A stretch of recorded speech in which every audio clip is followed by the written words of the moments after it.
It's time now for our great British debate this hour. I'm asking, is it time to stop the witch hunt against Suella Braverman? And that obviously is assuming that you believe there is one. Prime Minister Rishi Sunak reinstated Braverman as Home Secretary after she previously resigned over what was described as multiple breaches of the ministerial code. Now, Levelling Up Secretary Michael Gove defended her, describing her as a first-rate politician who deserves a second chance. However, of course, Labour slammed the move, calling upon the government to be more transparent over the incident. Since 2016, the country has seen 7 Home Secretaries come and go, including Theresa May, Amber Rudd, Shahid Javid, Priti Patel, Suella Braverman, Grant Shapps, and then back to Suella again. Or did she? No, she went. Was there a new one in between? Who knows? And of course, a return to Suella Braverman once more. That's us. Over 38,000 illegal immigrants have made it to British shores this year, which includes 10,000 men from Albania. And this all begs the question whether people are focusing on the real issues at all. So for the great British debate this hour, I'm asking, is it time to stop the witch hunt against Braverman? Just get on with the job. So I'm joined now by former editor of The Sun, Kelvin Mackenzie. Kelvin, thank you very much for joining me. Do you think that the Prime Minister made the right decision in reappointing Suella Braverman? Well, I don't know whether she's the best person for the job at all, but what I do know is now that she's in post, we should keep her there. I mean, the ridiculous kind of whirligig of chancellors, prime ministers, home secretaries being thrown out, it makes our nation look a laughingstock. And at least Braverman is on the right side of the arguments in the sense as at least different from our friends in the Labour Party, who I think would like to see more migrants come to our country. And I don't know about you, but I find it almost impossible to understand how expensive this is all becoming. I mean, literally, it's going to cost us 2 or 3 billion a year.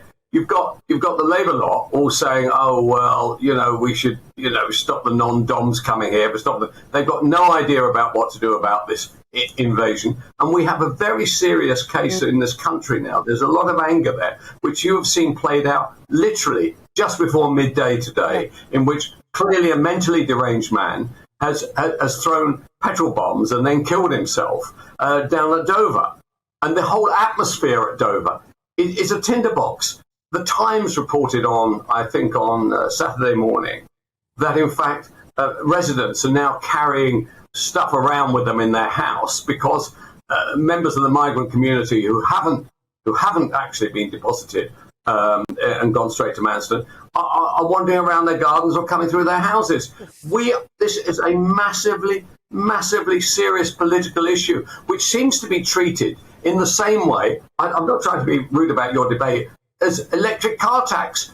This is a dominant subject matter within voters' households. And the truth about the matter is, whether it be Labour, which is really out of the question, frankly, or whether it's the Conservatives, whoever solves this issue will be elected in 2024. And whoever doesn't come up with any solutions, and to be honest with you, I partially agree with the Labour argument. Oh, you've been running the joint for 12 years now. What have you done about it? Actually, it's only become a major issue over the last kind of 3 years. I mean, if you take the Albanian position, the Albanians are literally 2 years ago, there were 50 of them arriving. Last year, there were 800, and now there's 12,000. Well, Gavin, hold it right there. Stay there, because I'm going to have a quick chat with the immigration lawyer, Harjap Singh Bangal. Harjap, OK, so, look, Braverman has been reappointed a second time. Do you think that do you think that what you're saying is something that really needs to be done, or do you think that perhaps she needs to go?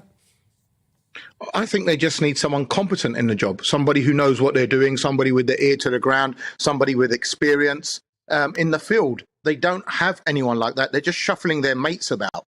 Back and fro. That's exactly what's happening. We can't expect something. It's almost like saying there's a hole in a ship, loads of holes. Let's change it.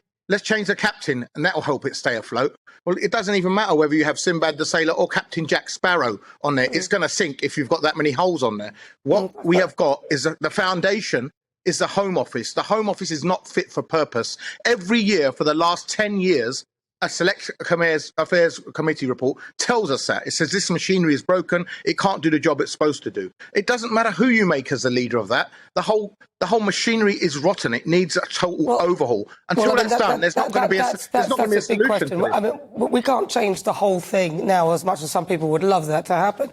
But with regard to the asylum seekers, I mean, I just want to bring you back to what happened, because a whistleblower has told GB News that some asylum seekers have been held longer than they should at the Manston Processing Centre in Kent. I mean, can we get your reaction to that, as well as today's incident in Dover, where a man threw a number of fire bombs at an immigration facility?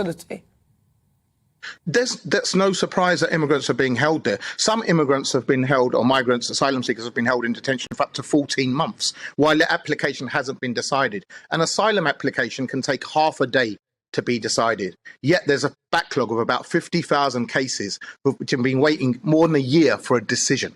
More than a year for a decision. You can get a decision on a mortgage quicker than you can on an asylum claim, even with the interest rates this high. There's no excuse for that. So we have to go back to the fact that the machinery is broken. It's not fit to do the job it's due. That's where it all stems from. We're not just saying let's do it overnight, but to have not done it in over 12 years, that should tell you about the next two and about the people in charge and about the people they're putting in charge. They're not fit to run the department. But it could be a risk changing government just to see if it happens, because we could be doing the whole cycle again. We'll stay right there, because I'm also joined by the chairperson of Migration Watch, Alp Mehmet. Alp, thank you so much for joining us. But do you think that there is some sort of witch hunt against Suella Braverman just to get rid of her? Or do you think that she definitely deserves a second chance and actually she's probably the best person for the job? Unquestionably a witch hunt going on. If you look at those who are actually laying into her, those who are keenest to get rid of her, it's actually those who oppose what she proposes. And we know what policies that she's going to, if given an opportunity, try to implement, because she told us at the party conference she wants to tackle the channel, but she also wants to tackle the out of control, massive legal immigration that's going on. And this is what it's all about. As ever, whenever a politician comes up with policies that are actually, they stand a chance of working and are popular, they immediately, the opposition, the Labour Party, but everyone else as well, people from within the Conservative Party, it has to be said, they ignore the policies and go for the person. I think it's appalling the way they've been doing that and picking on a woman unjustly, in my opinion, because I just want to bring back in. Please, Nana, please let me just say this. For 40 years, I worked for the government. I worked for ministers. I worked for all sorts of people at the centre of government. And what Suella Braverman allegedly did, frankly, is nothing compared to some of the things that I saw happening over 40 years. And it wasn't that long ago when Oliver Letwin, who was in the government, in the cabinet at the time, was actually destroying papers, sensitive papers, and putting them in a park bin. Well, let's get Harjab. Yes, I want to get Harjab. I gave you that bit up. Can I get Harjab in there then? Harjab, you've already said, do you think that perhaps this is some sort of witch hunt for Suella Braverman? Well, I would always say just because there are more incompetent people in government doesn't mean you let the less incompetent ones off. We should make sure that everyone is held accountable. If it was something serious enough for her to resign or get sacked or whatever the situation was, and a week later you're giving her another chance, it doesn't bode really well for the future. Home Secretary should know what she's doing or who she's sending emails to or who not to. And frankly, the fact was that, okay, the proof's going to be in the pudding. We've got 2 years. We'll see whether the numbers go down, whether they go up. They haven't been done so far. We've had many people who have claimed competency and have come up with policies and have claimed we're going to do this and we're going to do that in manifestos, yet the numbers aren't going down. We know that they're going up. It's already 38,000 and we've got another 2 months to go this year. We're probably going to hit more than 40,000, I would think, easily, if not round about the 42,000 ballpark figure, which bodes for next year. What are we going to have? Are we going to have 50,000 next year? Are we going to have 60,000? Well, I mean, that's just speculation. We don't know. We don't know. We don't know what it'll be like next year. You know, it's all speculation. But Calvin, I'm going to give the last word to you. In your view, do you think there is some sort of witch hunt against Suella Braverman? And if that is the case, do you think getting rid of her will actually help to solve the problem of migration? Getting rid of her will achieve nothing except it might satisfy some lefty lawyers, I suspect. No, we should keep her off. Yeah, absolutely. All right. Thank you very much. Thank you so much to Calvin McKenzie. He's the former editor of The Sun. Harjat Singh Bengali. He's there. Also from UK migration lawyer. And also Alp Mehmet from Migration Watch. Thank you so much.